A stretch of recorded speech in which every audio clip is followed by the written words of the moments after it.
Hola, buenas tardes. Muchas gracias por estar aquí en viernes, una clase programada extemporáneamente. Muchas gracias por estar aquí.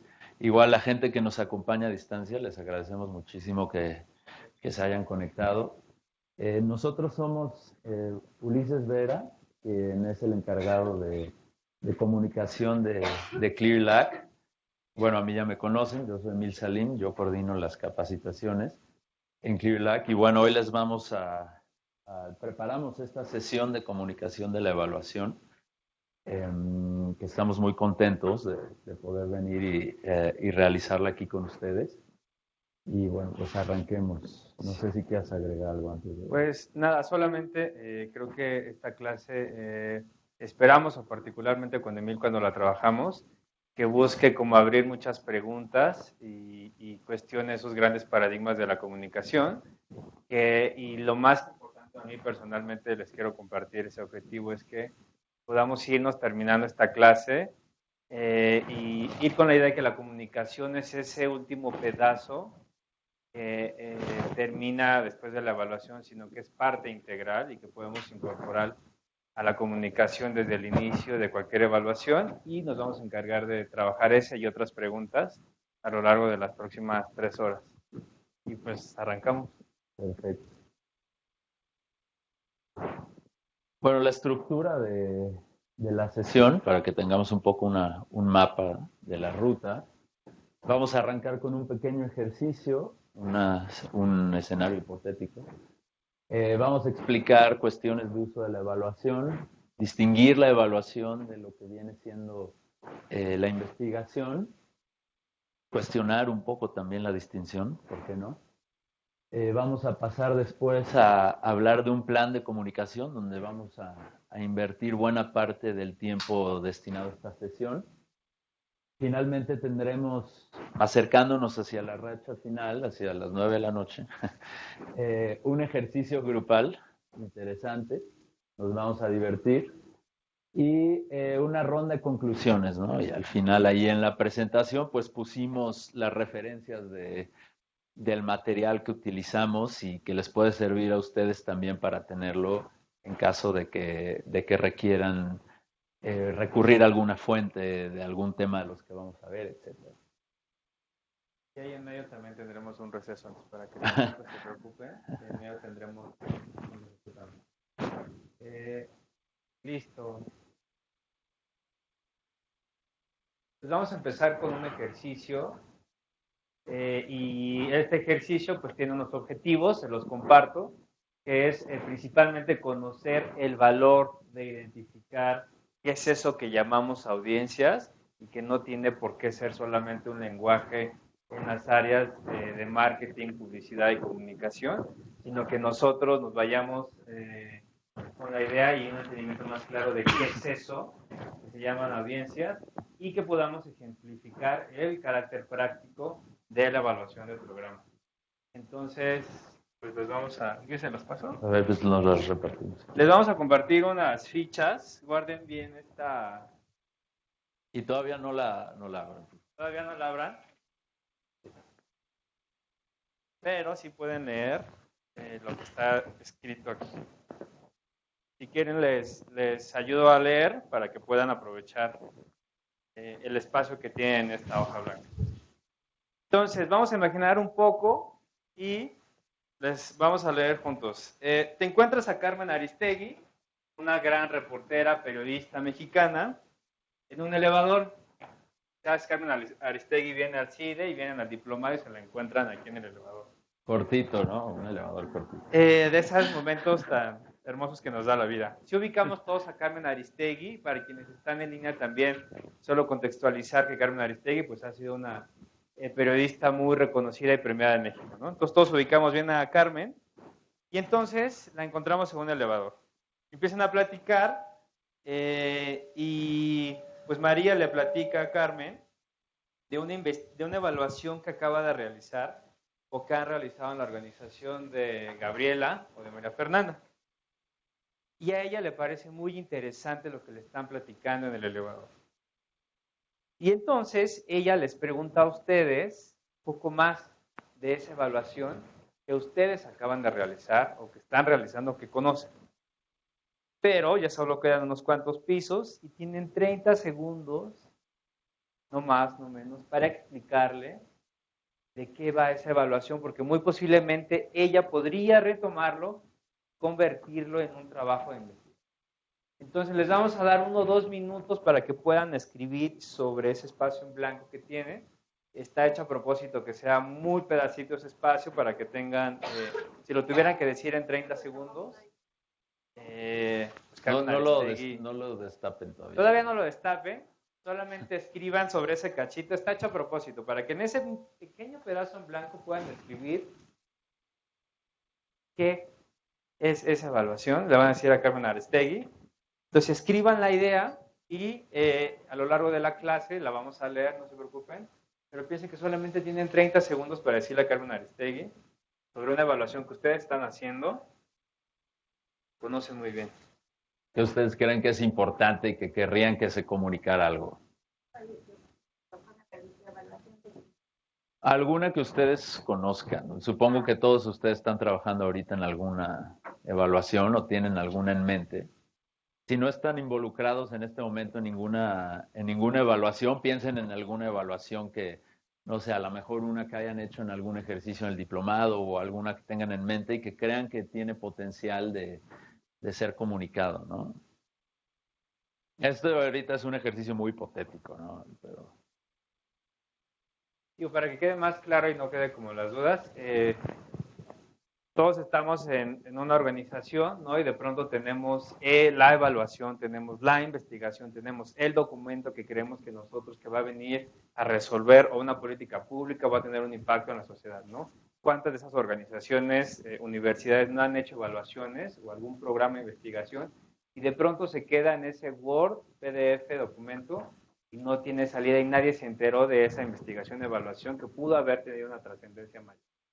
Entonces, si no es el caso de una evaluación que estás haciendo, alguna que conozcas o ubiques o de alguna organización, universidad o evaluador que haya realizado una evaluación. ¿Sí quedó más claro? Listo. Y tienes 30 segundos.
¿listos?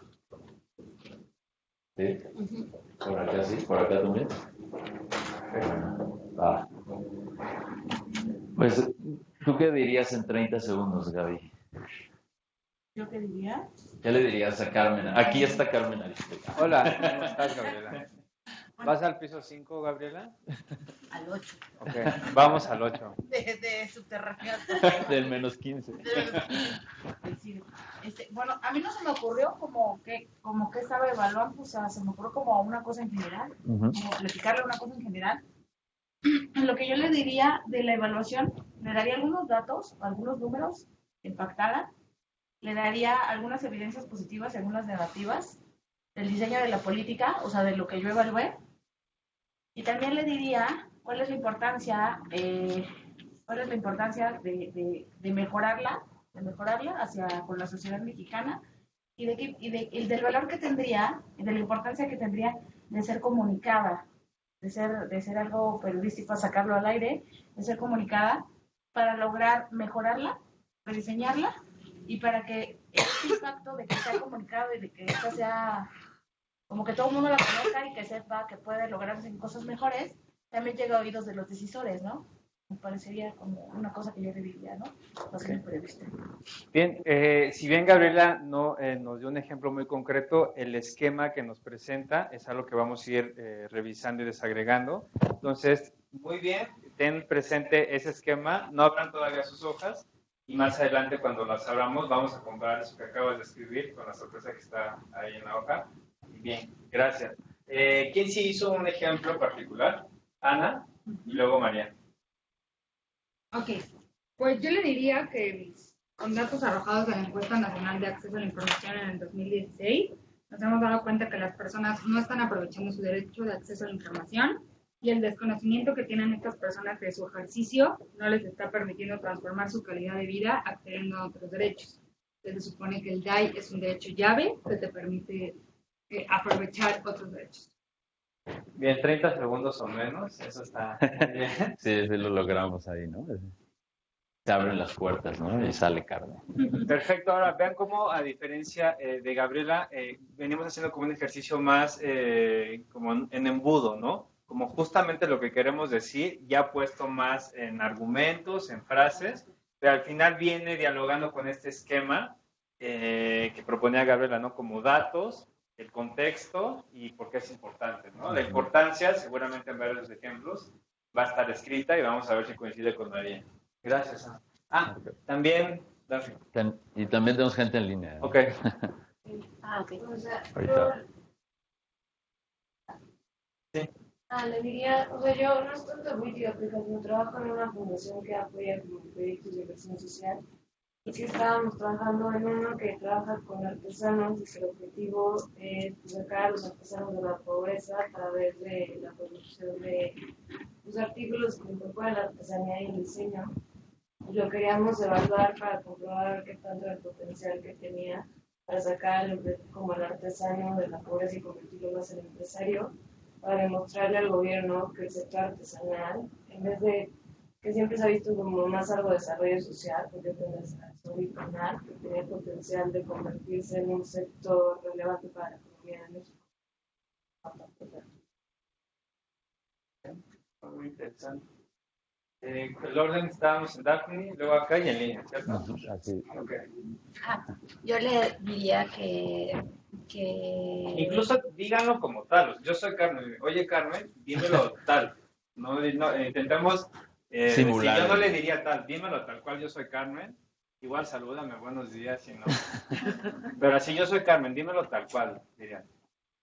Hola, buenos días. Oye, te he escuchado y me llama mucho la atención que a pesar de las fallas que hay actualmente, o más bien que se han venido presentando, que viene arrastrando de mucho tiempo atrás el sector salud, no se haya incidido más en una investigación a fondo acerca de el gasto que se está dando a nivel del sector. Es de los gastos más bajos de los países de la OCDE. Hay una necesidad real de acabar con el desequilibrio, con la inequidad de servicios, y algo que llama muchísimo la atención es que a pesar de que el gasto es bajo, el gasto en salud, 5%, lo más preocupante es que la mitad del gasto viene del gasto de bolsillo. Es decir, la gente, a pesar de que es muy bajo, decide pagar por fuera servicios privados porque no confía en el servicio público. Entonces, me crea inquietud saber qué es lo que está pasando, qué necesita el sistema, además de meterle más dinero, es saber qué está pasando con la calidad de los servicios, que a pesar de que le metan más dinero, la gente va a apostarle a un servicio privado. Ok. No sé si en línea por ahí hay alguien que se anime. ¿No? Al parecer no. Nos están diciendo acá que no. Ahí, si no es cierto, nos disculparán. Le escriben a Mario, por favor. Víctor, perdón. Víctor quería.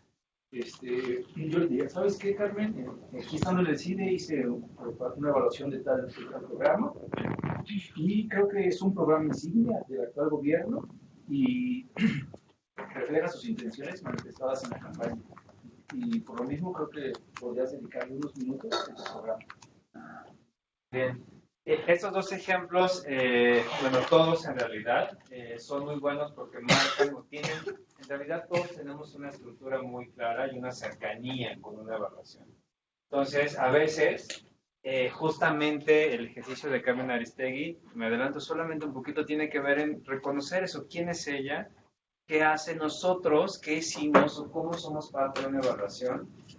Y ya identificaron ese primer concepto que estamos ahí, audiencias, identificar quién es, cuánto tiempo tiene, mencionar datos y plantear y mostrar en dónde estoy yo dentro de esa evaluación o dentro de ese programa para que Carmen o cualquier audiencia se interese en lo que nosotros queremos decir, ¿no es cierto? Y también algo que mencionó Gaby por acá, Gaby mencionó a los decisores, ¿no? Gaby muy claramente estaba entendiendo a Carmen como un medio que le iba a permitir tener interlocución con un tercero, ¿no?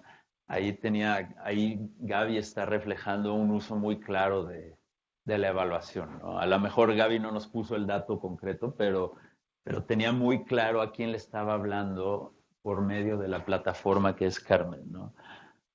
Y bueno, pues en esta clase vamos a estar elaborando y distinguiendo este tipo de audiencias, ¿no? Vamos a pensar ese tipo de cosas. Antes les vamos a poner un ejemplo de comunicación de evidencia que es realmente muy famoso, quizá es de los primeros que utilizaron en utilizar muchos en utilizar cuestiones de visualización de datos. Como un ejemplo, no sé si conocen este video, no sé si lo han visto. ¿Ubican a Hans Rosling? Quizá alguien trabaja en el sector salud. No, ahorita seguramente lo vas a ubicar. Él tiene muchas publicaciones relacionadas con datos y aquí él es realmente brillante para hacer, sí, por favor, para hacer un ejemplo de cómo se comunica rápidamente y también nos da varias pistas de algunas de las herramientas que podemos utilizar para comunicar evidencia que de pronto puede ser un tema difícil, ¿no? Encontrar el ángulo para ponerle la narrativa y vincularlo con un público, con una audiencia que estamos tratando con la que estamos tratando en la Sarsaista. Vamos a ver otro ejemplo. Lo que lleva la cocina. Todo tiene un propósito y todo se está ligando. Este primer ejercicio, veámoslo ahora. Pongamos a prueba a Ryan. Si él identifica a su audiencia, si lo que él está diciendo lo hace de una manera atractiva, tradicional o no, y si nosotros podemos eventualmente convencer a Carmen Aristegui y que llegue al punto de decirnos, Daphne, pásame tu WhatsApp, te voy a escribir para que te contacten y podamos dar seguimiento a eso que tú me dices. Que es uno de los grandes objetivos y justamente solo coincide en lo que dijo Emil. Gabriela piensa mucho o pensó muy bien quiénes son esas otras personas. ¿Quién de aquí, lo dejo pregunta, nos ponemos a pensar? Nos están escuchando y que van a escuchar o entender nuestra evaluación. 5 minutos, muy rápido de este ejemplo.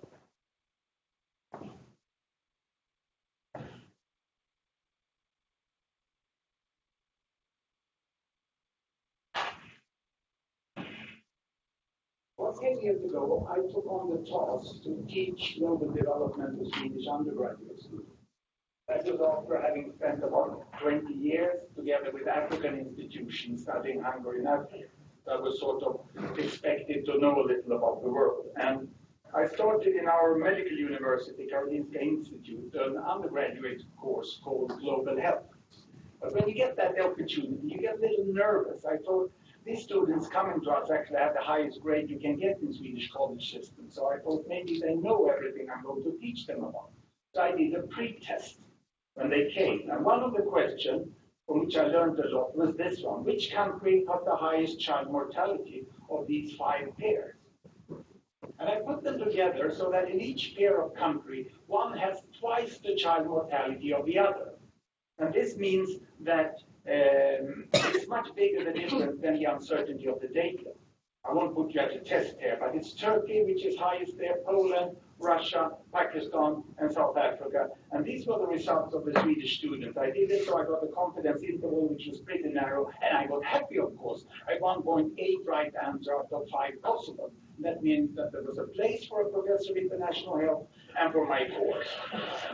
But one late night, when I was compiling the report, I really realized my discovery. I have shown that Swedish top students know statistically significantly less about the world than the chimpanzees.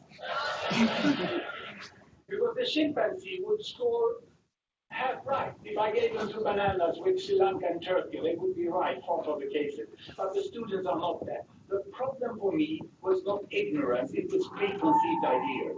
I did also an unethical study of the professors of the Karolinska Institute that hands out the Nobel Prize in medicine, and they are on par with the chimpanzee there. So this is where I realized that there was really a need to communicate, because the data of what's happening in the world and the child health of every country is very well aware. So we did this software which displays it like this. Every bubble here is a country. This country over here is China. And this is India. The size of the bubble is the population. And on this axis here, I put fertility rate. Because my students, what they said when they looked upon the world, and I asked them, what do you really think about the world? Well, I first discovered that the textbook was thinking mainly. And they said the world is still we and them. And we is Western world, and them is third world. And what do you mean with Western world? I said, well, that's long life and small family. And third world is short life and large family. So this is what I could display here. I put fertility rate here, number of children per woman, 1, 2, 3, 4, up to about 8 children per woman. We have very good data since 1962, 1960 about, on the size of families in all countries. The arrow margin is narrow. Here I put life expectancy at birth, from 30 years in some countries up to about 70 years. And 1962, there was really a group of countries here that was industrialized countries, and they had small families and long lives. And these were the developing countries. They had large families and they had relatively short lives. Now, what has happened since 1962? We want to see the change. Are the students right? Still 2 types of countries? Or have these developing countries got smaller families and they live here? Or have they got longer lives and live up there? Let's see, we stop the world. And this is all UN statistics that have been available. Here we go. Can you see that? In China, they're moving against better health. They're improving there. All the green Latin American countries, they are moving towards smaller families. The yellow ones here are the Arabic countries, and they get larger families, but longer lives, but not larger families. The Africans are the green down here. They still remain here. This is India. Indonesia is moving on pretty fast. And in the 80s here, you have Bangladesh still among the African countries there. But now Bangladesh is a miracle that happened in the 80s. The imams start to promote family planning, and they move up into that corner. And in 90s, we have the terrible HIV epidemic that takes down the life expectancy of the African countries, and all the rest of the world moves up into the corner where we have long lives and small family, and we have a completely new world.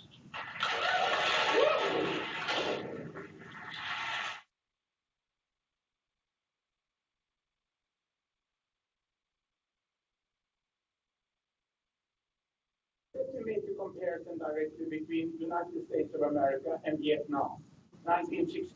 Listo, creo que con esos 5 minutos bastan.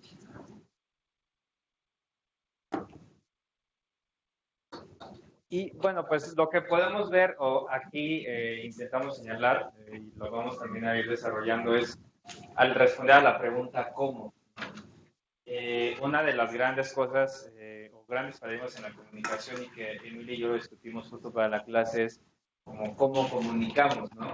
Y es una cosa que nosotros siempre damos por hecho que nuestra evaluación tiene que estar escrita en un documento en Word realizado en Microsoft Office en una computadora PC o Mac. Tiene que ser así.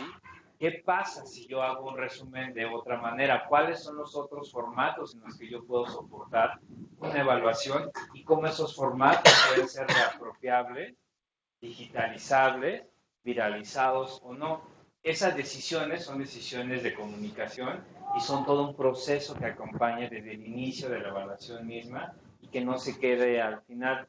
¿Cuántas veces en nuestras organizaciones o nuestros jefes o jefas, aquí está el informe, aquí está la evaluación, hazme algo bonito, hazme una infografía bonita, hazme un video bonito y que todo el mundo se entere? Y de repente nos brincamos muchos pasos y entendemos que la comunicación es esa última fase de algo que ya se hizo en la evaluación. Pero ¿qué pasa si desde el primer momento decimos, ¿qué pasa, Dani, si hacemos una evaluación y empezamos a pensar la comunicación desde el principio? Es un paradigma nuevo, son muchas cosas, son combatir años de experiencia en muchos sectores, pero creo que es un poco la provocación y la sistematización que venimos a trabajar con ustedes el día de hoy, con base en este ejemplo. Bueno, y ya para entrar más de lleno en materia, los objetivos de la sesión. Saliendo de aquí, todos podremos distinguir los distintos tipos de uso de la evaluación, que está totalmente entrelazado con esto último que acaba de mencionar Ulises, ¿no? Relacionado a cómo pensamos la evaluación desde que la estamos planeando, por ejemplo, para que sea utilizada, ¿no? Y esto es un problema comunicacional de arranque. Segundo, que quede claro la relación entre evaluación y comunicación. Y finalmente, explicar diferentes componentes y herramientas para un plan de comunicación de evaluación, ¿no? ¿Cuáles son los componentes esenciales? ¿Qué herramientas existen? ¿De dónde podemos tirar? Como lo que hizo Rosling, ¿no? En el video, que es muy poderoso, ¿no? En realidad uno pensaría que el trabajo de alguien que genera estadísticas, pues, es que le pasan un pedazo de evidencia que si uno de pronto está quedando dormido no sabe si está leyendo un libro de física o un reporte de evaluación, ¿no? Sin embargo, él lo hace muy emocionante y muy dinámico. Exacto. Entonces, ¿quedan claros, Cintia, Mayeli, los objetivos de la sesión? ¿Alguien tiene alguna duda? Ana, sentías ahorita con la cabeza con lo que decía Emil. ¿Quieres aportar algo al respecto? No, pues es que creo que lo que dijiste antes de eso también, que nosotros ya pensamos la comunicación como algo final. O sea, siempre para nosotros el producto es el informe, el documento, ¿no? El entregable. Y ya cuando nos toca presentarlo a un público, como que ya lo dejamos al final, y a veces justamente nos perdemos entre tantas cosas, ¿no? Y hay veces que a mí me ha tocado que estás en una exposición y a lo mejor, o sea, como que le dan más énfasis a algo que a la gente no le llama la atención, entonces pierdes a la audiencia, ¿no? Y lo que realmente quieres comunicar y que se quede la audiencia, cuando lo transmites, pues ya los perdiste, ¿no? O sea, ya están en otro lado, entonces ya no hay como ese clic que querías hacer, ¿no? Y a lo mejor creo que eso que dices de pensar la comunicación desde el principio, creo que también te puede ayudar a cómo realizas el entregable, ¿no? O sea, ya no al final, sino desde la manera en la que lo empiezas a elaborar, ya sabes a qué público va a ir, cuál va a ser tu audiencia y la manera en que puedes hacerlo llamativo para ellos, ¿no? Pero creo que sí es romper un paradigma muy importante. Bueno, sobre todo yo como servidora pública, creo que la verdad, o sea, siempre dejas al final de la presentación. O sea, lo importante es, aquí está el documento, aquí está el homepage, aquí está lo que hay que presentar y pues ya cómo hay que presentarlo ya muchas veces es lo menos importante. ¿Y cuántas veces no nos hemos frustrado porque en ese informe queremos decirlo todo y no nos da tiempo y alguien se pierde, se desvía la atención y acabamos frustrados, ¿no? Entonces también, sin ofrecer mucho, que también puedan entender que entender la comunicación al principio nos puede ayudar a reducir esa frustración y estrés, porque desde el principio lo pensamos, y al final solo en nuestro informe dijimos algo, porque lo demás ya se lo dijimos a Carmen Aristegui en el elevador, ya se lo dijimos a nuestros compañeros en el CIDE, ¿no? Y no nos frustramos en intentar desahogar todo en 30 minutos. O quieres tú centrar como la atención de alguien en algo, pero dices algo que para tu audiencia es importante y tu discusión ya, o sea, ya está en lo primero que para ti no era importante y lo que realmente tú querías comunicar para ellos no, entonces ya la discusión se centró en otra cosa. Entonces conocer creo que a la audiencia y saber como por dónde llegarle creo que también es algo muy importante. Por ahí Daphne creo que quería... Sí, no, es que está al principio como comentaron que el cambio de paradigma era un poco, o sea, la comunicación no necesariamente al final, ¿me dijeron? Sí. Ahí sigo yo con la, cómo va a ser, o sea, sí, la estrategia de comunicación y creo que más bien es la estrategia de transmisión de la información, y es una cosa transversal a toda la evaluación de transmisión de la información, pero la comunicación como tal como de los resultados o el impacto, creo que por definición tendría que estar al último, por el riesgo que podría tener, digamos, transmitir información que todavía no es digamos, final o resolutiva o lo que sea, ¿no? Creo que esa es la lógica que sigue el hecho de que sea al final, aunque, viéndolo desde el otro lado, creo que más bien la estrategia sí tiene que estar planteada desde el principio. Exacto, Es sí. eso, ¿no? Como una planeación, exacto. No de que estés pensando comunicar resultados que no tienes, por supuesto que es imposible. Pero sí, es más bien un ejercicio de considerarlo como un paso esencial. Y pues también, por aquí mencionaba, creo que Ana, también pensar quién es la audiencia, ¿no? A quién le vamos a hablar, ¿no? A lo largo, sin que eso signifique que vas a manipular la investigación para que sea atractivo para cierto público. No, para nada, por supuesto. Sí, y en realidad más bien lo que vamos a hacer o desagregar para que quede más claro el paradigma es en realidad comunicación es sinónimo de planeación. La planeación es organización, es calendarización, y es lo que vamos a ir trabajando en estas horas para que quede. Es muy bueno que tengas esta reflexión porque nos va a ayudar a entender desde nuestras propias organizaciones cómo estoy pensando esa estrategia integral, pero también una fase final que me permita presentar los hallazgos, algunos hallazgos de una evaluación. Y hacia allá vamos ahí, y qué bueno que nos lo dices, Dani, porque es justo esa, como la resolver o jugar con ese paradigma, y adelantar que tiene que ver con planeación, comunicación y planeación, y vamos a ver por qué, ¿no? Listo. Bueno, después de los objetivos, pues un paso que también es importante y que Emil nos va a explicar. Sí, si quieres, nada más para irle, sí. Gracias. Sobre la relación entre investigación y evaluación. Muchas veces escuchamos que la evaluación no es otra cosa más que investigación aplicada. ¿Qué piensan de eso? ¿Es cierto? ¿No es cierto? ¿Por qué? ¿Qué les trae a la mente?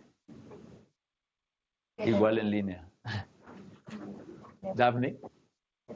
Que la evaluación es investigación aplicada. Muchas veces uno entra a una conferencia de evaluadores, por ejemplo, y le dan la palabra al primer ponente y alguien dice, bueno, la evaluación simplemente es investigación aplicada, ¿no? O economía aplicada, alguien diría, ¿no?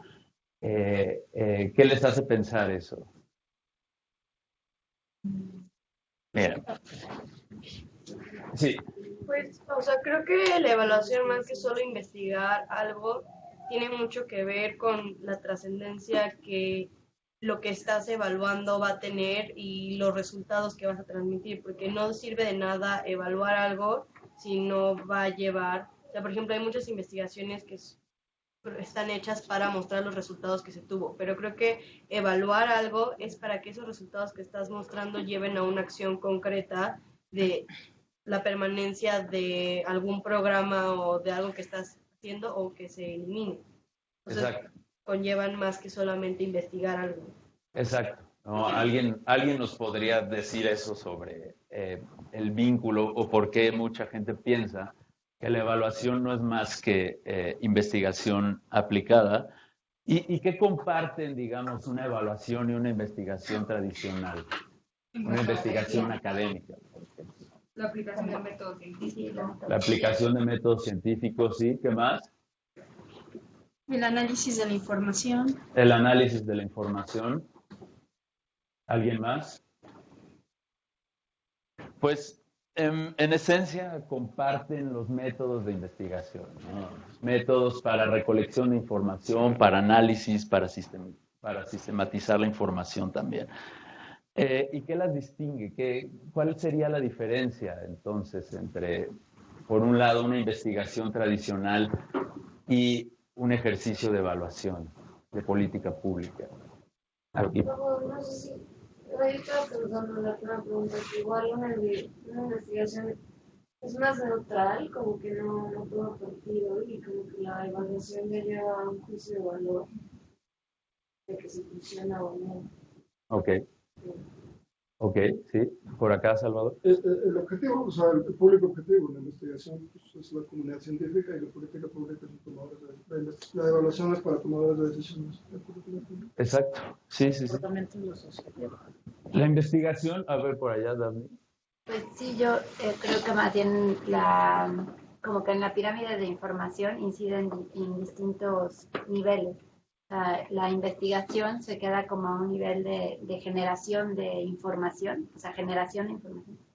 Y la evaluación como tal, como que queda a un nivel más arriba de esta pirámide y hace un feedback a esta generación de información, ¿no? Para seguir generando, o sea, más que solo información, conocimiento, o sea, llevarlo de información a conocimiento. Sí, está plenamente vinculado con eso. La investigación, nos dirían por ahí, contribuye a la comprensión de un objeto en el largo plazo. No importa, no tiene que ser inmediato, debe contribuir a un cuerpo teórico, a un cuerpo de evidencia, para que se comprenda un objeto, en el caso de las políticas públicas, probablemente un problema social o las formas de atacarlo, de solucionarlo, ¿no? En el largo plazo, no importa si es inmediato. Y, sin embargo, como bien apuntaba Salvador, la evaluación tiene un público distinto, ¿no? No es la comunidad científica, no es el académico que lo están presionando desde el CONACYT y le están condicionando el SNI para que publique un paper, sino que tiene una necesidad realmente distinta, ¿no? Que es, por supuesto, informar a un tomador de decisión, nos dirían, generalmente. Y por ahí Michael Quentin Patton, ¿no? Este investigador, por cierto, que es evaluador también, que ha escrito muchísimo sobre el uso y la utilización de la evaluación, nos diría, la investigación informa a la ciencia, a la teoría, y la evaluación informa a la acción, a las decisiones, ¿no? Por tanto, implícitamente está incorporando una variable temporal, ¿no? Yo genero una evaluación y debe venir una decisión o un cambio en un curso de acción lo más pronto posible. Mientras que la ciencia, pues, se rige ahora sí que por el capricho del objeto que están investigando. Puede tardar, puede ser rápido una comprensión, un cambio en la comprensión, pero del objeto del problema, pero no siempre es así. ¿Qué piensan de esta distinción?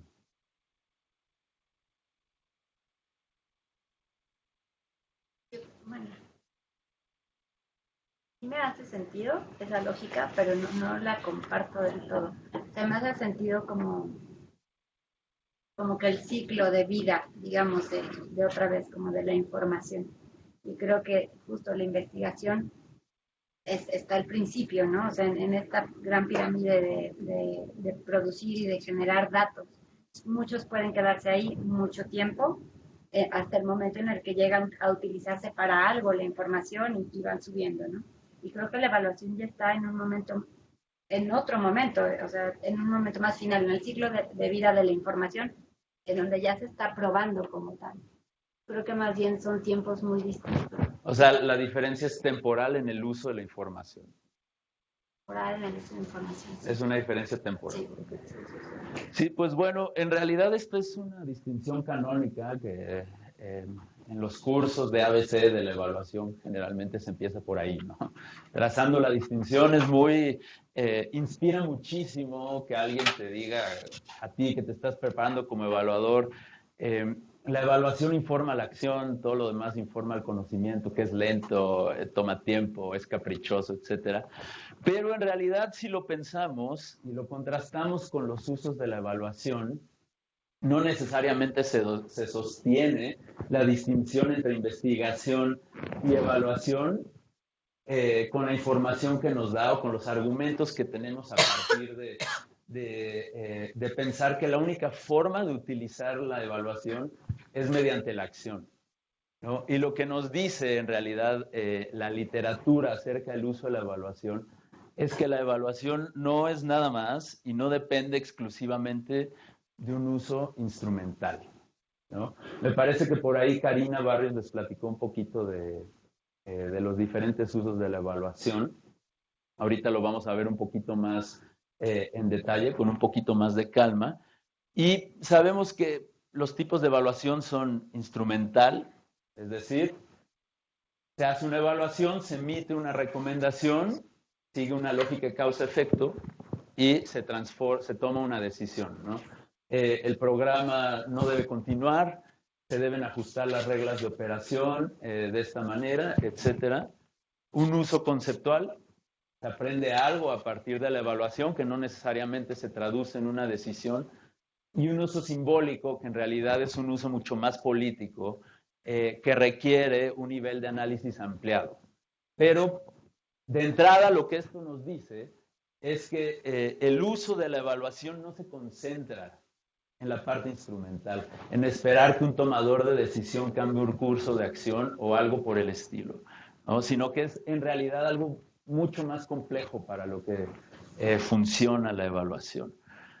De igual manera, las diferentes nociones de uso de la evaluación parecen recoger o parecen quedar muy bien con diferentes formas de conceptualizar y de entender las políticas públicas, ¿no?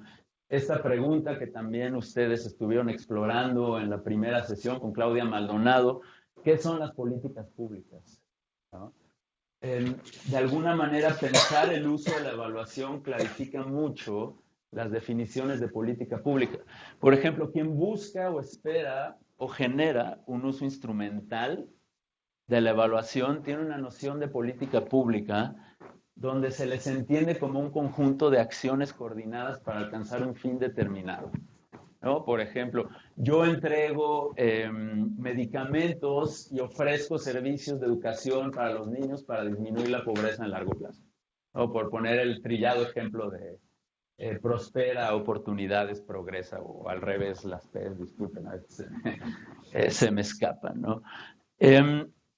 ¿Cómo se usa la evaluación de acuerdo con la lógica instrumental? Pues sí, un curso de causa-efecto donde hay una recomendación que lleva a una decisión y a un cambio directo, ¿no? Yo soy donante de algún programa, pido que se haga una evaluación, hacen una evaluación de impacto, el caso de One Laptop per Child. Entonces, la evaluación de impacto dice, fíjate que darle una computadora móvil a los niños, la verdad no puede generar ningún cambio en el ingreso que van a esperar cuando crezcan, entonces, pues la verdad, retira tu dinero de ahí. El tomador de decisión puede o no decidir cambiar o cancelar el programa, ¿no? El ritmo de uso es inmediato, se espera que lo más pronto posible se atienda a la recomendación del evaluador.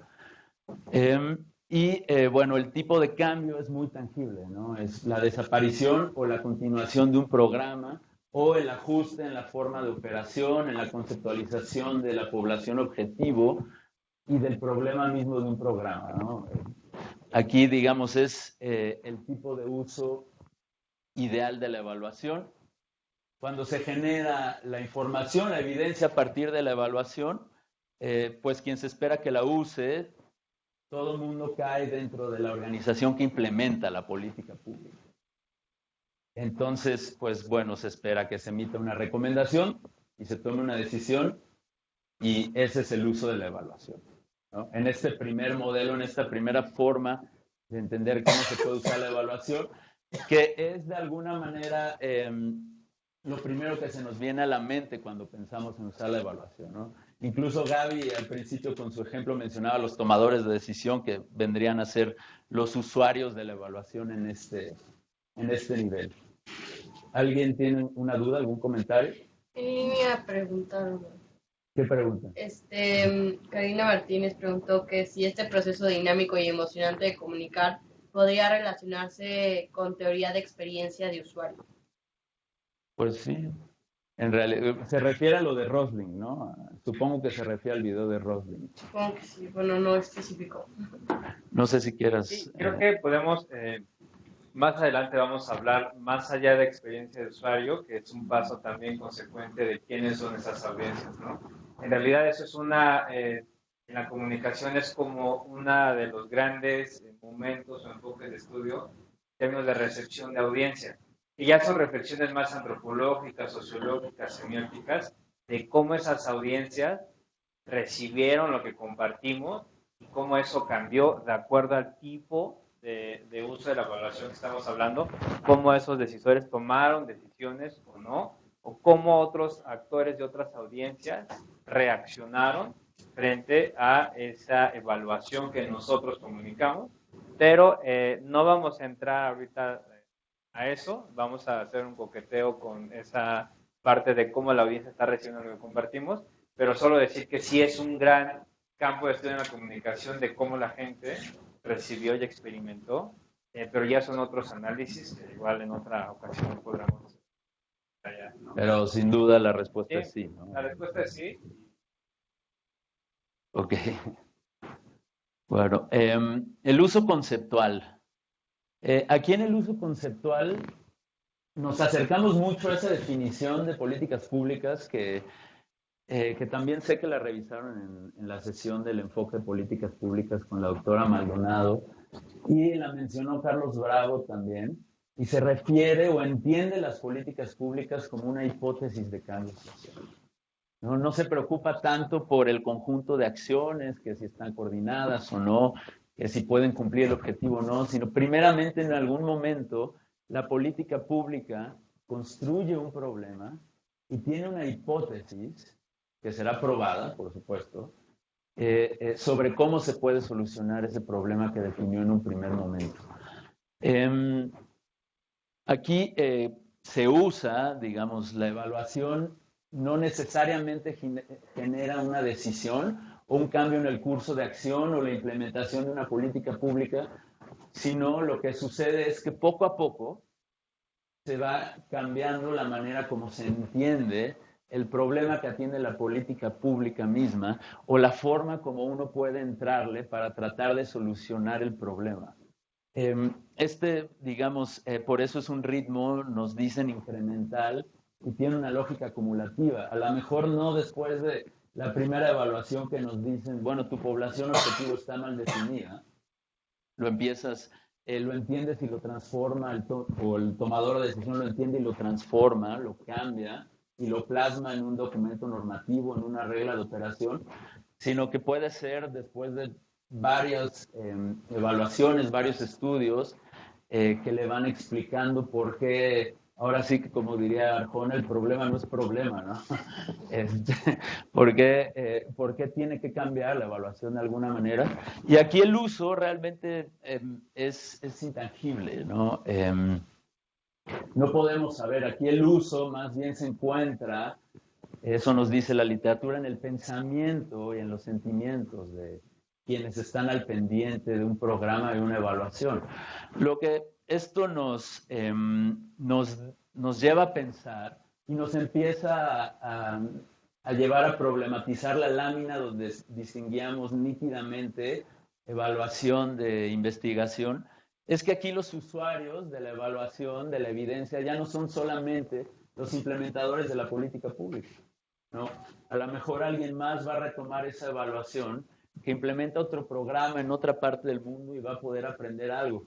Recuerdo que me tocó participar en una evaluación que hicimos para para la Secretaría de Economía, que seguro le generó mucha chamba a Gaby, por cierto.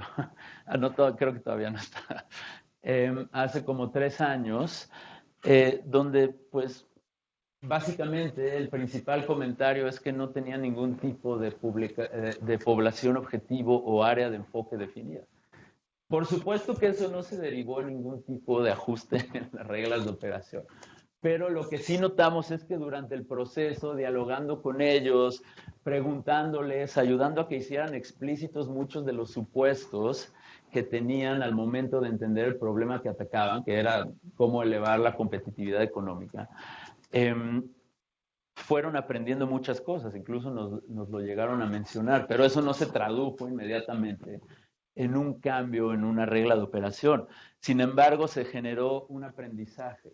Y cualquiera que se pueda topar con esa evaluación puede aprender algo sobre un problema similar o el mismo, atacado desde otro ángulo, desde otra secretaría o incluso en otro lugar. Bien, el uso conceptual es intangible, ¿no? Es más bien, bueno, la gente entendió, pero eso no se tradujo necesariamente o probablemente no lo hizo en un ajuste o en una cancelación de un programa, nada por el estilo. Sí. Y finalmente, el uso simbólico. Aquí la noción de política pública se refiere mucho a estas nociones de política pública que, valga la redundancia, son muy políticas, ¿no? Por ejemplo, esta definición que pone Gian Domenico Maglione, que dice, las políticas públicas en realidad están hechas de palabras. Y no solamente son palabras, sino que esas palabras cristalizan una estructura de poder, ¿no? Este es un espectro mucho más amplio, ¿no? El nivel de análisis es mucho más grande, mucho más alargado, ¿no? Las políticas son esencialmente argumentos que cristalizan una disposición de relaciones de poder entre actores en un sistema político. Eso es lo que nos trata de transmitir esta noción de política pública. Y aquí, ¿cómo se usa la evaluación en este nivel? ¿Cómo se les ocurre que se utiliza una evaluación en un nivel quizá de sistema político, o donde estamos poniendo atención más que en un uso instrumental o en que alguien aprenda sobre un problema o un programa público? ¿Cómo creen que se pueda utilizar de manera muy política una evaluación? Pues para acreditar o desacreditar alguna intervención del Estado, ¿no? Exacto, exactamente, para acreditar una posición previa que yo tenía sobre mí mismo, o para desacreditar la posición de un rival político con algún argumento que yo pongo enfrente como una verdad objetiva, ¿no? Por ejemplo, también quien es partidario de entender las políticas públicas como estar hechas de palabras y de argumentos, nos dicen, tienen una comprensión muy clara de la evidencia. ¿Qué es la evidencia? ¿Qué significa evidencia? ¿Verdad, no? ¿Como una verdad? La prueba. Tangible. ¿Es tangible? A ver, la abogada. Pues como una evidencia es algo como más tangible, ¿no? Como un objeto ya más visible, por así decirlo, y tangible. O sea, es algo que casi puedes tocar, ¿no? Ok. Probatorio, más que nada, ¿no? Exacto. Sí te da la prueba. Exacto. Es más que nada probatorio, Fer. Prueba la existencia o no de algo. Prueba la existencia o no de algo. Lo interesante, yo sé que con Gaby Pérez de Araguán les explicó la diferencia entre dato, información y evidencia, donde la evidencia es básicamente conocimiento que ya fue cruzado con alguna hipótesis y es probado, entonces tú lo puedes replicar tranquilísimo desde la comodidad de tu escritorio, ¿no? Y planear una política pública. Pero en este nivel, digamos, Gaby estaba pensando en un nivel muy instrumental.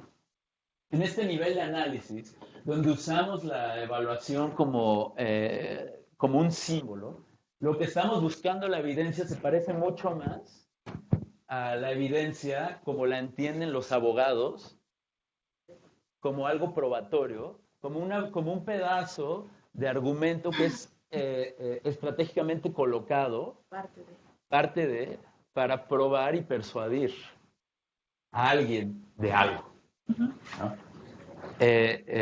A diferencia de pensar la evidencia únicamente como, ok, métodos rigurosos de investigación y entonces aquí están mis 200 bases de datos y puedes jugar con ellas, etc. Sí, aquí no estamos diciendo que vamos a decir mentiras y utilizar mala evaluación, ¿no? Lo que estamos diciendo es que hay que ser muy estratégicos en este nivel para comunicar con base en lo que la evaluación dice. Y si a esto le añadimos el uso social de la ciencia, que es algo así como una palabra divina, un mandato divino, pues bueno, por supuesto que es mucho más fuerte y convincente el argumento. Aquí el ritmo de uso es variable. Ahorita vamos a ver un ejemplo muy claro. Alguien puede arrastrar un ejemplo viejo o algo que sea inmediato para favorecer su posición dentro del sistema político o desacreditar a alguien más, ¿no?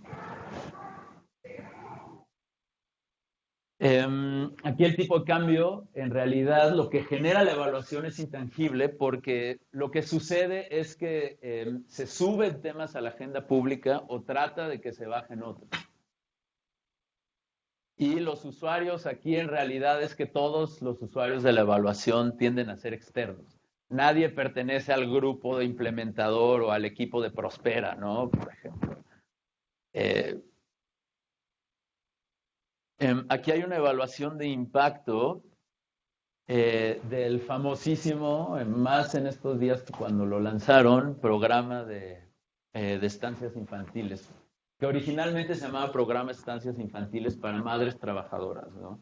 Después lo fueron matizando para acentuar más el cuidado y el desarrollo cognitivo, simbólico, etcétera, de los niños en las estancias. ¿Y qué ha pasado con este programa recientemente?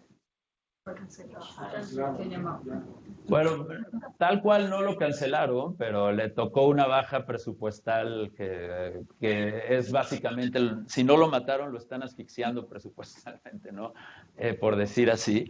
Es en el que van a darle dinero directo a las personas para que cuiden los abuelos o Exacto. a las abuelitas para que cuiden. Exacto. Reduciendo el presupuesto de las estancias infantiles. Exacto. Y entonces la oposición al gobierno lo que nos dice es que realmente están cortando el programa, ¿no? Y aquí hay una reacción, ¿no? Este señor es el presidente nacional del Partido Acción Nacional, Marco Cortés, y la nota se lee, ustedes no lo alcanzan a ver, yo un poquito.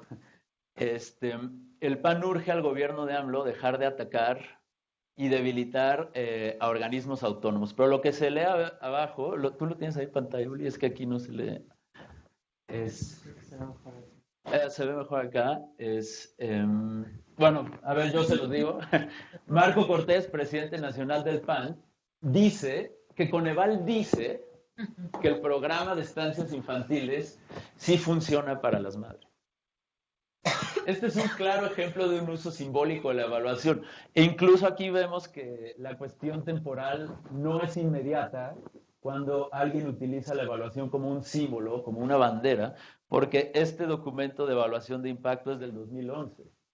Sin embargo, Marco Cortés lo está usando en 2019. La nota, si mal no recuerdo, es de marzo o abril de este año. Entonces, ese es el uso simbólico de la evaluación.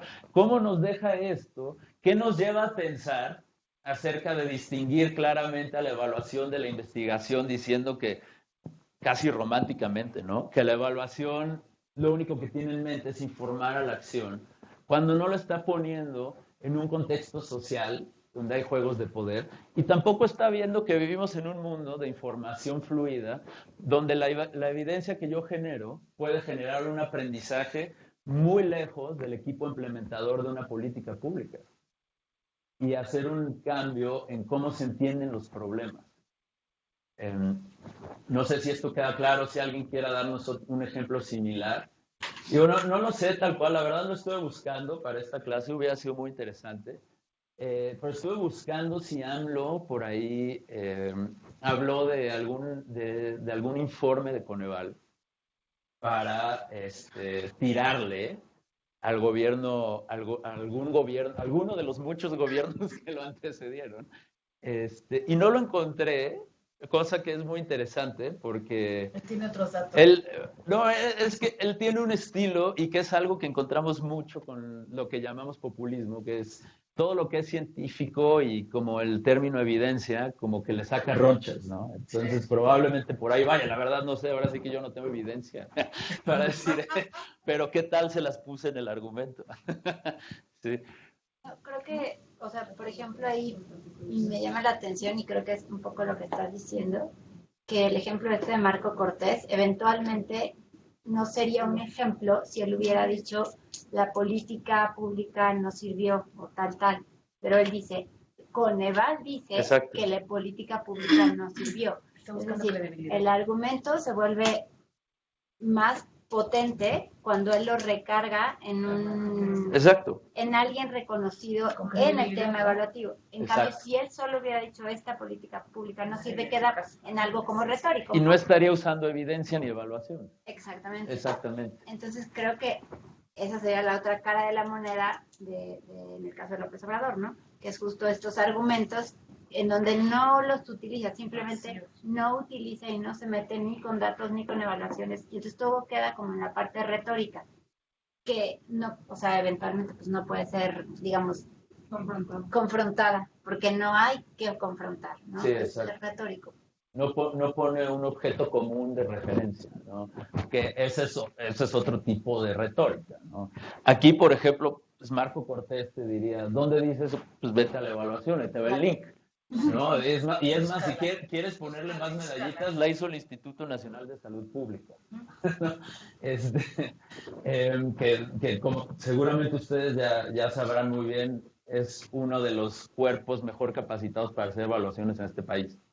Incluso en este país ofrecen el único posgrado en evaluación. Y yo ahí también. Hola, buenas noches. Hola, buenas noches. ¿Con quién tenemos Hola, el gusto?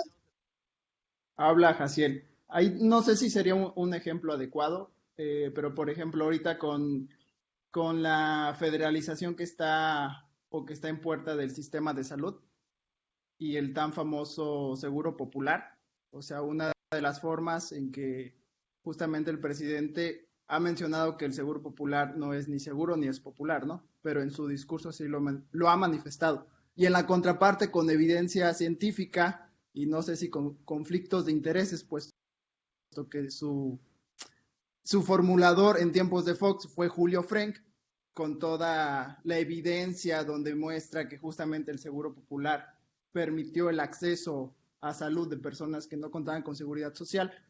No sé si ese sería un ejemplo de esta como enfoque simbólico, que justamente AMLO no utiliza como evidencia científica, solamente un discurso político, y todos sabemos de las deficiencias del seguro popular, ¿no? Pero sin mostrar evidencia, lo desacredita, ¿no? Cuando la evidencia ha mostrado otro panorama. Exacto.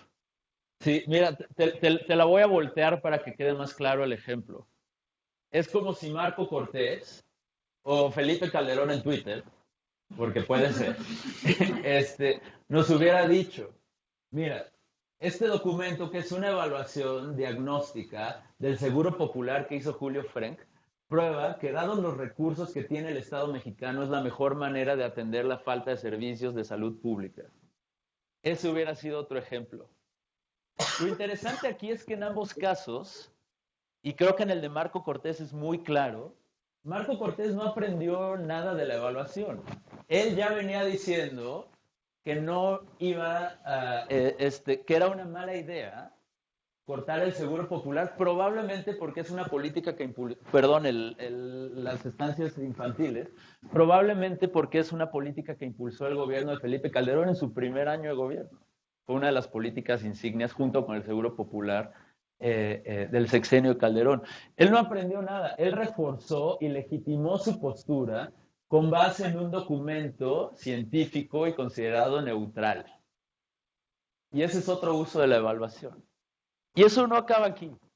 La verdad es que la evaluación, ya hay un texto sensacional, y este no es ningún comercial, pero está en la antología de textos de evaluación del CLIR, un texto sensacional de Caroline Weiss que se llama Preparar el terreno, donde nos explica cuál es la función de la evaluación en una sociedad democrática. Y por supuesto que se trata de muchas cosas como esta. Ella nos platica cómo la evaluación surgió y se afirmó en el sistema político norteamericano porque había una oficina de evaluación, hay unos tipos entre antropólogos, sociólogos y economistas, entre ellos Caroline Weiss, que se dedicaba a hacer evaluaciones. Esta era una oficina albergada que pertenecía al Congreso de Estados Unidos y hacía evaluaciones sobre los programas del Ejecutivo. Y la evaluación de esa forma también contribuye a la democracia en cuanto a que genera y habilita la división de poder. También pensemos que la evaluación tiene una función de rendición de cuentas que genera información para los ciudadanos, y eso tiene mucho que ver con algunos de los ejemplos hacia los que nos vamos a acercar hacia el final de la sesión. Pero vean nada más qué lejos hemos partido de pensar que la evaluación es simplemente diferente a la investigación porque informa la acción, y la investigación quiere informar el bendito mundo de las ideas de Platón. Vean cómo nos hemos separado, y es muy difícil pensar que la evaluación no genera conocimiento y no le sirve a las relaciones de poder. Ojo, esto no significa usar mal la evaluación. Aquí Marco Cortés no está diciendo mentira. Digo, no quiero defender a Marco Cortés. Pero el tipo no está diciendo mentiras. Coneval, por medio de la evaluación que ellos coordinaron. Sí. Una pregunta. ¿Nos puedes dar un ejemplo o existe, digamos, entiendo que estos tres usos, digamos, a grosso modo instrumental, conceptual y simbólico, no son excluyentes entre sí? No. Entonces, entendería o asumiría que un buen uso sería aquel que puede utilizar, digamos, de manera equilibrada los tres. Me parece que justo el mal uso está en cuando se carga de un solo lado, ¿no? En donde, no sé, la política pública únicamente utilizada como un uso simbólico, ¿no? O no sé. Sí. O sea, de alguna manera sí, pero también lo que podemos pensar como el mal uso o el disuso, como lo escriben un poco en inglés, es decir, mira, aquí hay una evaluación, que salga alguien de Morena. No es cierto, la evaluación dice que si están muy mal, que las instancias infantiles no tienen ningún impacto sobre la vida laboral de las madres. Ese sería un desuso, por ejemplo, de la evaluación. La respuesta es difícil, o sea, la respuesta a tu pregunta, que en el escenario ideal es que se use las tres formas. Yo te diría, a lo mejor sí, en caso de que, por ejemplo, se usó para mejorar la implementación de un programa, supongamos el de madres, de estancias infantiles para madres trabajadoras. Se mejoró la implementación, es decir, se extendió el horario de las estancias infantiles, por poner un ejemplo. El segundo conceptual, todos aprendimos que el problema de las madres está no solo en el ámbito laboral, sino está en casa también. Entonces el problema tiene una arista distinta. Y además se usó como rendición de cuentas.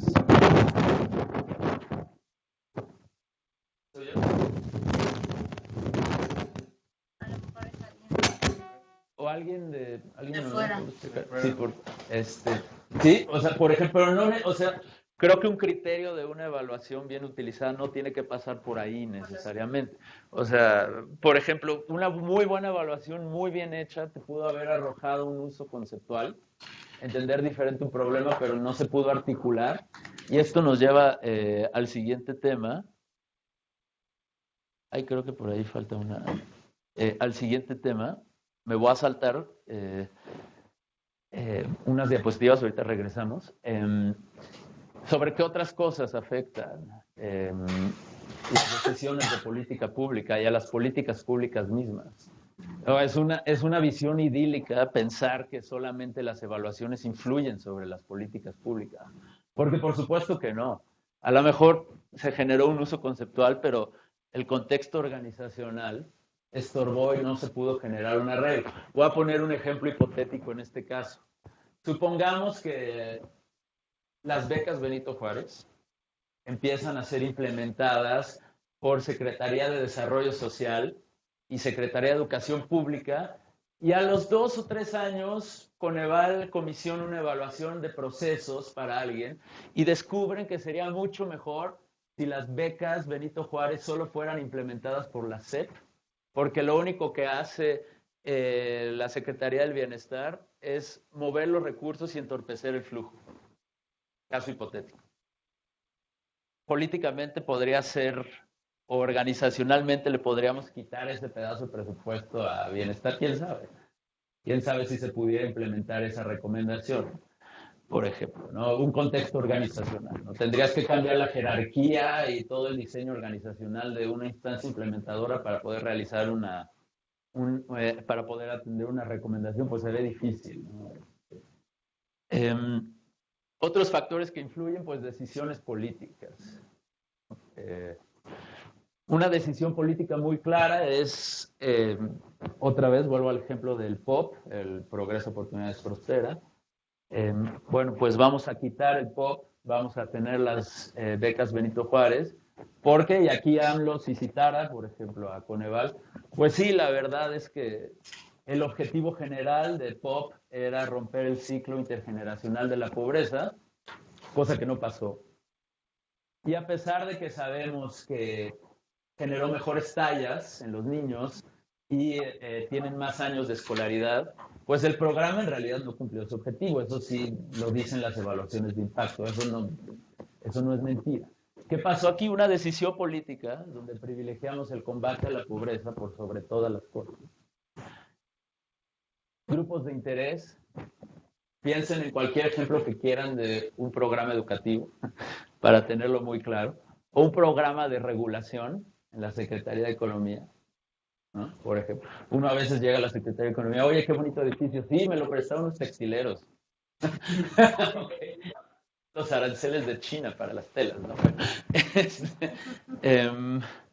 Condiciones económicas, no hay dinero para becar al posgrado en el extranjero, pues no hay dinero, hay otras prioridades, hay que becar a Benito Juárez, ¿no? Y la opinión pública, ¿no? Que nos vamos a enfocar mucho ahí también, ¿no? Un poco, el objetivo de esta lámina en particular también es ver que las evaluaciones, que los asuntos de gobierno y políticas públicas no son y tampoco deben ser la tiranía sagrada de los evaluadores y generadores de evidencia, ¿no? Un evaluador no tiene por qué ser el único que tiene voz en una política pública. Y esto nos abriría otro debate que ya no es el tema de la clase sobre los límites de la evidencia, ¿no? Cuáles son los problemas con la evidencia, etcétera. La evidencia, sí entendida como la presentó Gaby, no como en el uso simbólico, ¿no? Sí, Ana. Una pregunta. Bueno, hemos transitado a lo que ahorita que están con lo de como este término cuando las organizaciones de la sociedad civil, los grupos de interés, lo de parlamento abierto, ¿no? Que van y discuten las leyes, los temas que les interesan. ¿Creen que en algún momento transitemos a que cuando se piensa crear un programa, ¿no? Una política pública o algo así, se considere la opinión de la sociedad civil o de los grupos de interés? Bueno. Que transitemos a eso, el parlamento abierto. Algo más allá de a lo mejor, ¿no? Ceder en algo o hacer como que lo toman en cuenta. ¿Creen que en algún momento se transite en materia de política pública a algo así? Pues creo que en un mundo ideal, pues sí, y ojalá, ¿no? Y un poco se liga con lo que decía también Daphne. Incluso la Ley General de Transparencia, Acceso a la Información y Protección de Derechos Personales, pues está calificada, rankeada como una de las leyes de transparencia, pues, sino que la mejor del mundo, ¿no? Y recordemos que las organizaciones de la sociedad civil, prioritariamente de la Ciudad de México, tuvieron un rol importante en términos de parlamento abierto, de ir y discutir y aportar y comentar. Al final, si les preguntas a los que participaron en la discusión de la ley, cuando el Congreso abrió las puertas, pues sí se tomaron la gran mayoría y uno que otro pero sin embargo, de repente tenemos algún Alejandro Madrazo Layuz yendo al Senado diciéndoles con evidencia todo lo que ha ocurrido en materia de seguridad y por qué no tiene que militarse a la policía, y sin embargo tenemos una Guardia Nacional en las calles, ¿no? En un mundo ideal, claro que mejor que toda esa evidencia que han generado muchas organizaciones de la sociedad civil, que es un contrapeso fundamental en nuestras sociedades, no se toman. Pero tenemos esto, ¿no? Y tiene que ver con lo que dice Emil, factores externos o internos que afectan a la organización y que afectan otros aspectos, y de pronto este uso simbólico bien trabajado, maniatado y bien pensado por Marco Cortés u otras personas, por citar el ejemplo de Marco Cortés, para aprovechar un momento y una coyuntura para posicionar algo. Lo que está ahí detrás es una ideología puesta en escena y en acto, y no precisamente, ¿no?, ese primer uso que veíamos, más muy instrumental, racional, casi uno diría, ¿no? Sí. Que justo en la clase anterior nos conversábamos con mi profesor John Scott, y justo decía eso, que la gran como disyuntiva, o la gran, sí, bueno, no disyuntiva, pero el gran cuestionamiento es que están, a diferencia de la investigación, por ejemplo, básica, o la creación de, sí, investigación básica y lo que sigue para convertirlo en un producto o lo que sea, a diferencia de la política pública, son divergentes. O sea, el policymaker, los que hacen políticas, tienen intereses muy diferentes al que evalúa y al que crea y al de la evidencia, pues a la evidencia. Y que ahí los intereses están, pues como, pues si no opuestos, sí son otros intereses. Y que en ese sentido es difícil alinearlo. Creo que el ordenamiento de los intereses y la priorización es distinta, pero no siempre, yo no coincido que siempre sean divergentes. O sea, por ejemplo, para el implementador de política, pues sí, el principal interés a lo mejor es el indicador de cumplimiento, ¿no?, para el implementador. Cuando para el evaluador, ese indicador seguramente te diría que es de los menos importantes. No porque diste 100 mochilas significa que más niños fueron a la escuela, te diría un evaluador, ¿no? Por poner un ejemplo. Pero tampoco creo que no le importe nada al implementador eso. Simplemente creo que su estructura de incentivos tiene una disposición distinta a la de un evaluador o un generador de evidencia. Pero bueno, no sé qué caso concreto se haya referido John, pero... No, lo habla así en general. Pero digo, yo creo que es en un... ¿Sí? Para complementar la pregunta anterior que mencionaba la compañera sobre cuánto pueden incidir la sociedad civil o tal vez no pareciera que lo está haciendo, yo mencionaría algunos casos de éxito, por ejemplo, los espacios libres de humo de tabaco.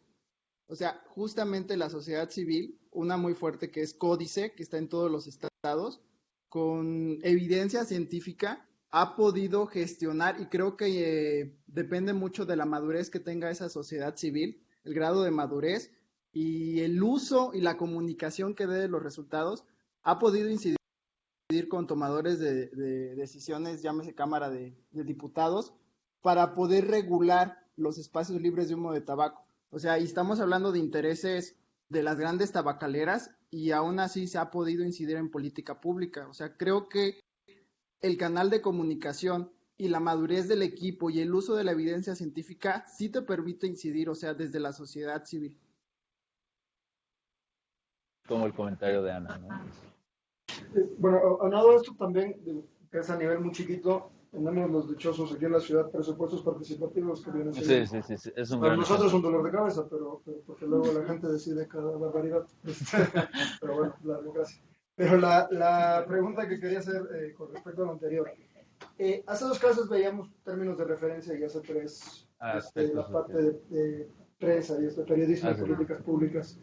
¿Se vale meter en los... Bueno, seguro se vale, porque justo nos dijeron en la clase que tú puedes meter hasta el tipo de letra. Más bien, ¿hay algún ejemplo donde en los términos de referencia a una evaluación se pida la estrategia mediática de comunicación de esa evaluación? Porque, pues justo esto es un ejemplo donde tú lees una evaluación y puedes decir, ¿fracasó el programa o es muy bueno el programa? Porque las evaluaciones normalmente Mira, no me consta, o sea, que los términos de referencia lo digan, pero se ve que está planeadísimo. Hay muchos ejemplos de la Oficina de las Naciones Unidas de Población, UNFPA. No recuerdo el significado en este momento tal cual, pero UNFPA tiene muchísimo, o sea, tú puedes entrar a muchos de sus programas y ves el reporte de evaluación, tienen el resumen ejecutivo, tienen el brochure, tienen la infografía, tienen el video, etc. O sea, se ve que eso es digo, no vi los términos de referencia, esos no siempre son públicos,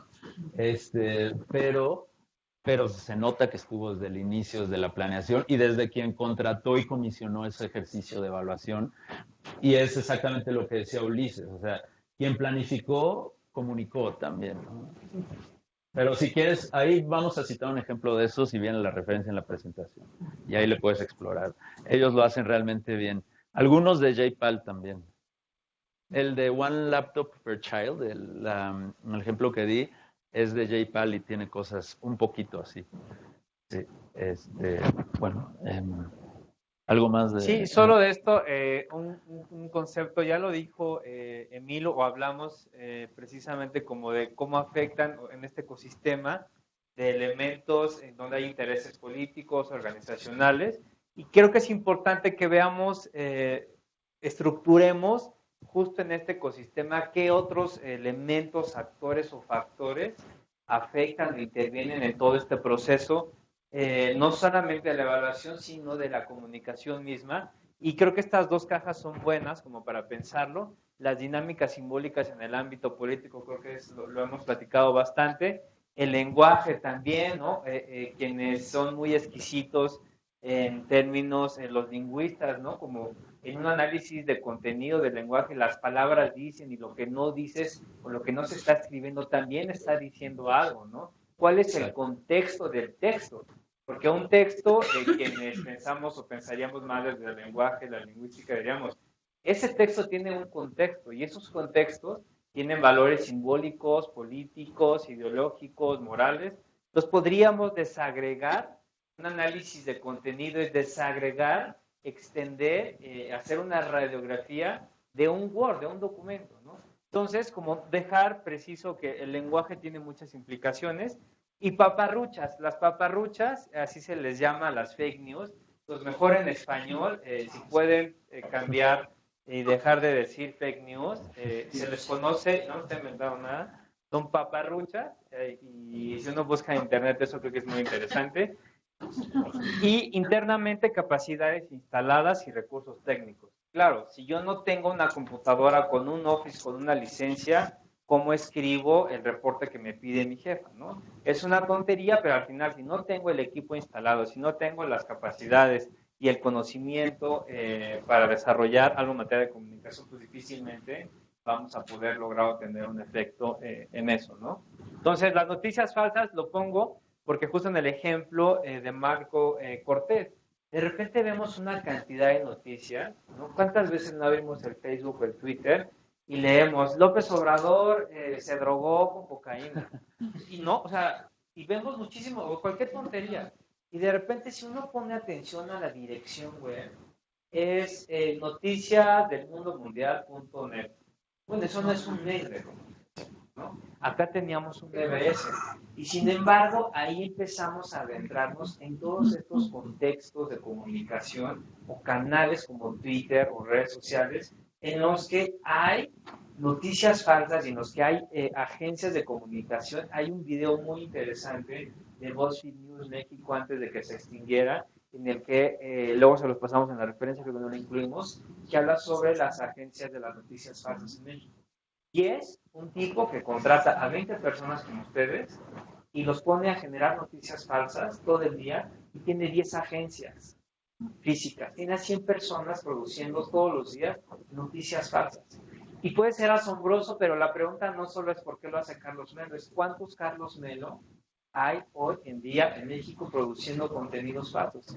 Entonces, ¿cómo las noticias falsas pueden afectar o no la publicación, el informe de una evaluación, ¿no? Entonces, pensemos también que está ahí presente y empezamos a encontrar todos esos ecosistemas, porque ya no solo es un partido contra otro partido o una declaración, es el patrocinio para generar algoritmos desiguales y contenidos falsos en Internet para que cambiemos la percepción de algunos actores.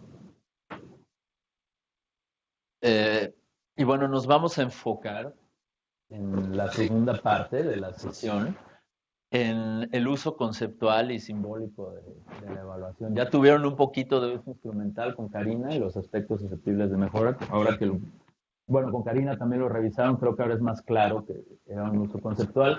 El 17 de julio viene Tania y les va a platicar de evaluación y toma de decisiones, que ya desde la palabra te guía hacia el uso instrumental un poco, ¿no? Esto ya lo vimos. Bueno, creo que nos lo saltamos, ¿no?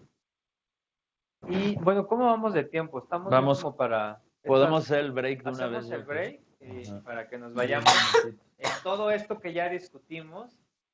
No se queden las ideas ni en ejemplos generales, sino cómo lo traducimos en una organización clara, precisa y en un documento de Excel. Listo.